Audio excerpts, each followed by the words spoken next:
Al final de la Primera Guerra Mundial, la Marina de los Estados Unidos tenía casi 500,000 oficiales y hombres y mujeres alistados, y en términos de personal era la más grande del mundo. Los oficiales más jóvenes estaban entusiasmados con el potencial de la aviación naval basada en tierra, así como con los posibles roles de los portaaviones. Después de un corto periodo de desmovilización, las principales potencias navales del mundo comenzaron programas para aumentar el tamaño y número de sus buques capitales. El primer portaaviones de los Estados Unidos, un carbonero convertido llamado United States Ship Langley, fue comisionado en 1922 y pronto se unió a los portaaviones United States Ship Lexington y United States Ship Saratoga.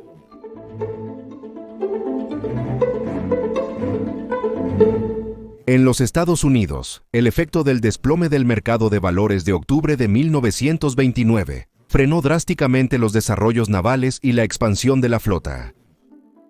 Los programas de investigación y desarrollo sufrieron y la flota redujo drásticamente las operaciones. La Ley Naval de 1936 autorizó el primer nuevo acorazado desde y el United States Ship North Carolina fue establecido en octubre de 1937.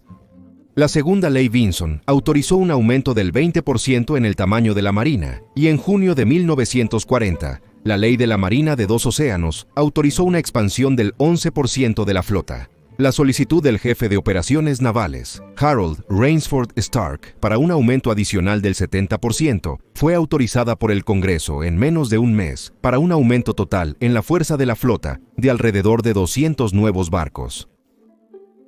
En 1941, la Marina de los Estados Unidos comenzó a construir una flota de grandes destructores, los primeros diseñados para rivalizar con los destructores de clase especial Fubuki de Japón, que habían entrado en servicio más de una década antes. Los destructores de clase Fletcher fueron autorizados como parte del programa de construcción naval de 1941-42. Incorporaron muchas lecciones aprendidas de las clases anteriores de destructores construidos durante los años 30 del 1900 y en las primeras etapas de la Segunda Guerra Mundial, particularmente aquellas relacionadas con la estabilidad y la navegabilidad. Durante los años 30 del 1900, la Marina había producido una serie de diseños de destructores de cubierta escalonada con focales elevados, pero la clase Fletcher volvió a un diseño de cubierta plana, como los destructores de la Primera Guerra Mundial. La mayoría de los barcos fueron asignados a la Séptima Flota y a la Tercera Flota en el Pacífico, donde iban a desempeñar un papel importante en la lucha contra Japón. Estos 175 destructores de cubierta plana de 2.100 toneladas se convirtieron, en retrospectiva, en los más exitosos de todos los destructores estadounidenses, rápidos, espaciosos, capaces de absorber un castigo enorme y, sin embargo, seguir luchando. Según el autor de Destructores de Estados Unidos, una historia del diseño ilustrada. Se comisionaron un total de 175 destructores de la clase Fletcher entre el 4 de junio de 1942 y el 22 de febrero de 1945. El buque líder de la clase fue el United States Ship Fletcher, número de casco 500-500-445.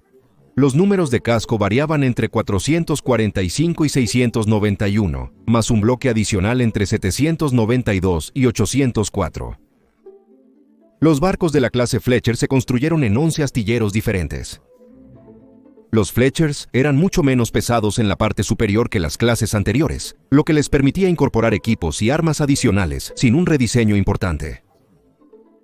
Tuvieron la suerte de coincidir con la producción estadounidense en el momento adecuado, convirtiéndose en el diseño de destructor, y solo los derivados de la clase Fletcher, las clases Sumner y Gearing, lo seguirían. El 4 de junio de 1942 fue un día significativo para la Marina de los Estados Unidos. En el medio del Pacífico, sus aviones de portaaviones hundieron 4 de los 6 portaaviones de primera línea de Japón, mientras rechazaban su flota de invasión en la batalla de Midway. Mientras tanto, casi a la misma hora, 7 usos horarios al este, se comisionó el primer destructor de la clase Fletcher de 2.100 toneladas en el astillero naval de Boston. Su diseño fue un gran logro, equilibrando robustez y navegabilidad, armamento, velocidad y protección en un casco de cubierta corrida clásicamente proporcionado de 376.5 pies de largo.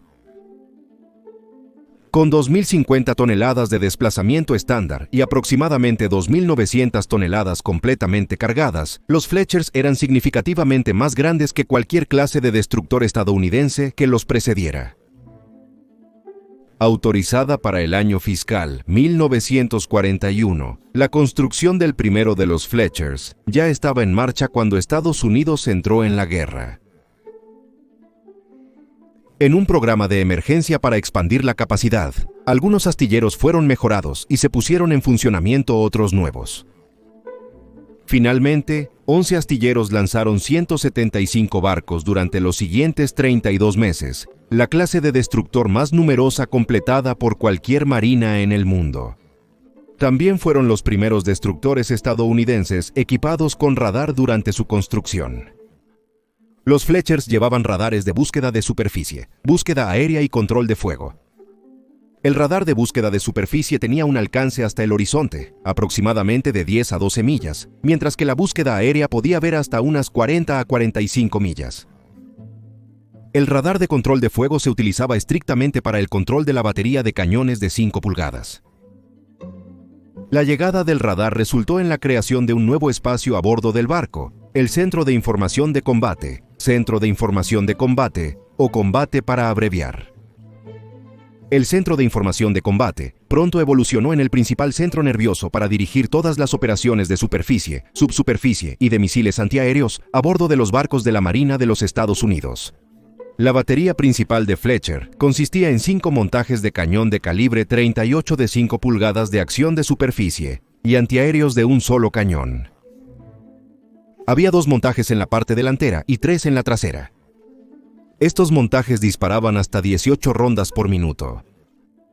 El rango efectivo era de 17.306 yardas, a una elevación de 45 grados, y una altitud de 32.250 pies a una elevación de 85 grados.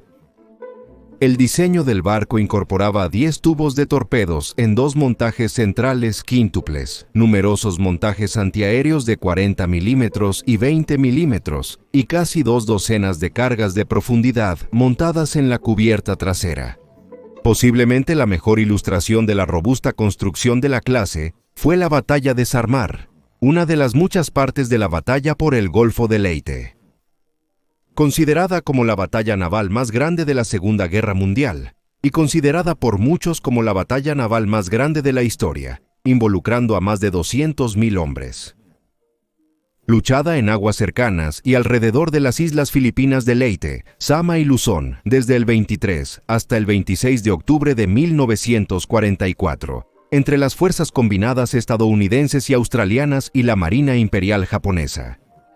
La batalla fue parte de la invasión de Leyte, que tenía como objetivo aislar a Japón de los territorios que había ocupado en el sudeste asiático, que eran una fuente vital de materias primas industriales y suministros de petróleo para el Japón imperial.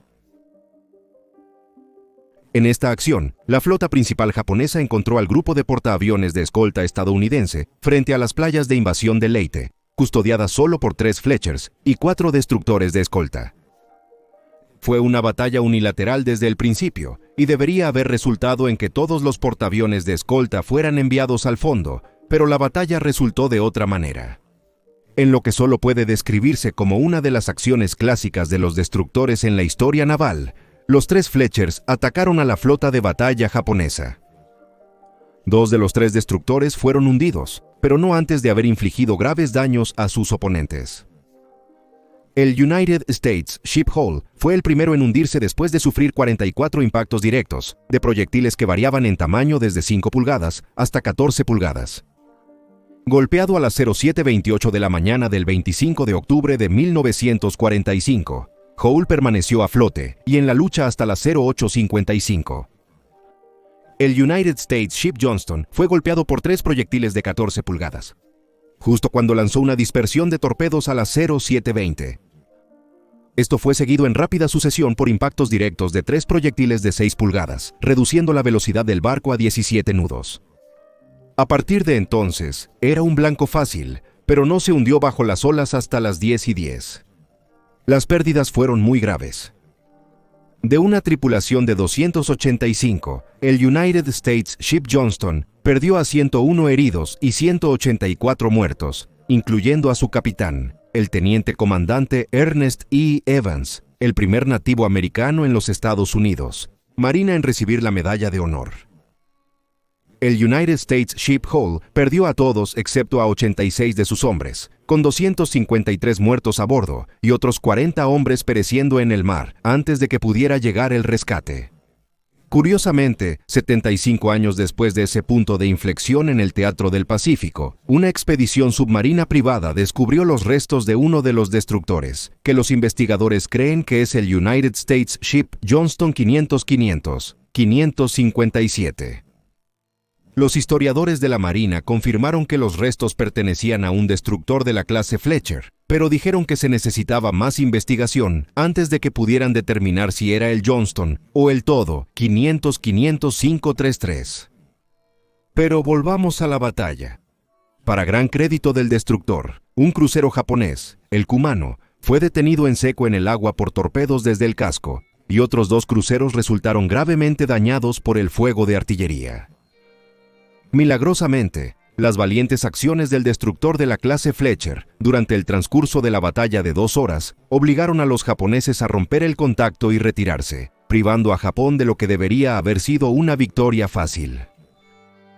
Entre la impresionante flota de batalla japonesa se encontraban 11 destructores, 6 cruceros y 4 acorazados, incluyendo el superacorazado Yamato, con sus 3 torretas de triple cañón con cañones de 18.1 pulgadas, los cañones navales más grandes del mundo. Esta enorme fuerza fue puesta en fuga por el ataque decidido de las valientes tripulaciones de un puñado de destructores de la clase Fletcher.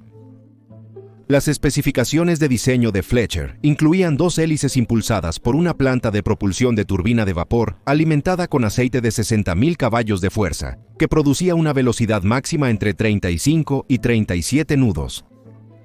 Considerado un nivel de potencia muy respetable incluso en términos modernos actuales, el impresionante poder de los destructores de la clase Fletcher se logró con la tecnología de la era de 1930. Un ecologista miraría con recelo a los barcos de esta era. Los inodoros y urinarios descargaban directamente al mar.